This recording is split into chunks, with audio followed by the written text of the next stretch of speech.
Nous sommes dans un contexte de changement climatique sur lequel l'homme n'a aucune emprise. C'est un phénomène naturel. Mais l'emprise de l'homme aujourd'hui, c'est le fait d'accélérer ces phénomènes de dégradation des conditions climatiques. Le monde a du mal à dire aux États-Unis d'utiliser l'utilisation des combustibles fossiles, ou bien la Chine, ou bien le Japon, etc. Il y a une course vers le développement. Il y a avant tout aussi, surtout, l'utilisation des combustibles fossiles. Combien d'avions sont dans les airs? Combien de voitures roulent? Combien de bateaux? Combien d'usines, etc.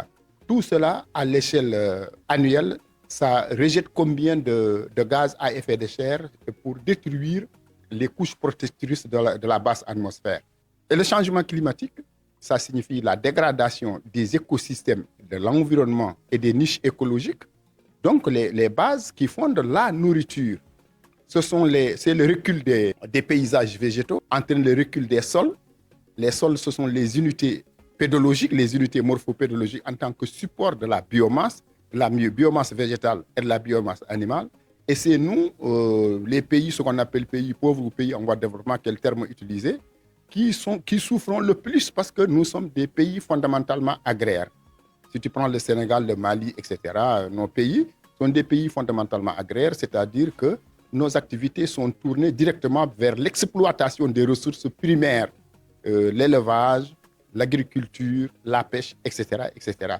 Et c'est ça qui est en fait, qui est progressivement détruit par le changement climatique.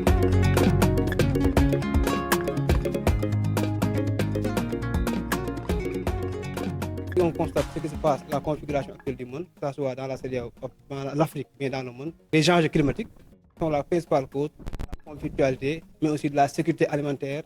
Car cette sécurité alimentaire-là découle de quoi? Découle des enjeux qui affectent bien cette alimentation de l'humanité, qui touche extrêmement grave cette partie du monde qui est la CEDEAO, faisant la question de penser, de réfléchir pour voir comment aider la CEDEAO, mais aussi les États, si on parle de la CEDEAO, on parle concrètement des États, à pouvoir élaborer des politiques publiques concrètes allant dans le sens donc, de pouvoir résoudre ces dégâts d'origine des changements climatiques. D'une part, on va parler des étudiants qui ont massivement participé à l'activité. Ça c'est une fierté. On pense qu'après les échanges, déjà, il y a les interventions qui ont beaucoup contribué à la pensée des étudiants, mais aussi il y a l'interaction, les questions-réponses. Je pense que c'était des énigmes dans l'esprit des étudiants. Et aujourd'hui, je pense que ces étudiants-là en ont des réponses qui leur sont favorables et qui vont également leur permettre de développer des recherches scientifiques dans ce domaine. Ce qui concerne aussi les décideurs, on était en direct, je pense qu'on est suivi partout dans le Sénégal, mais aussi dans le monde.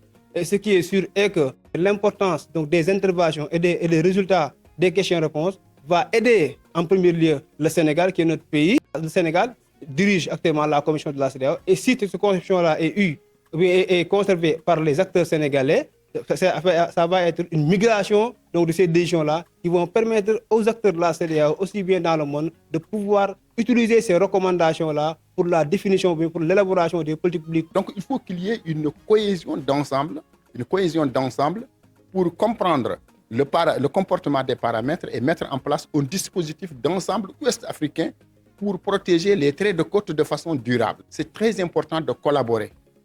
À nous seuls, au Sénégal, je ne dis pas qu'on ne peut rien faire, mais si on le fait avec la Mauritanie, etc., c'est encore mieux.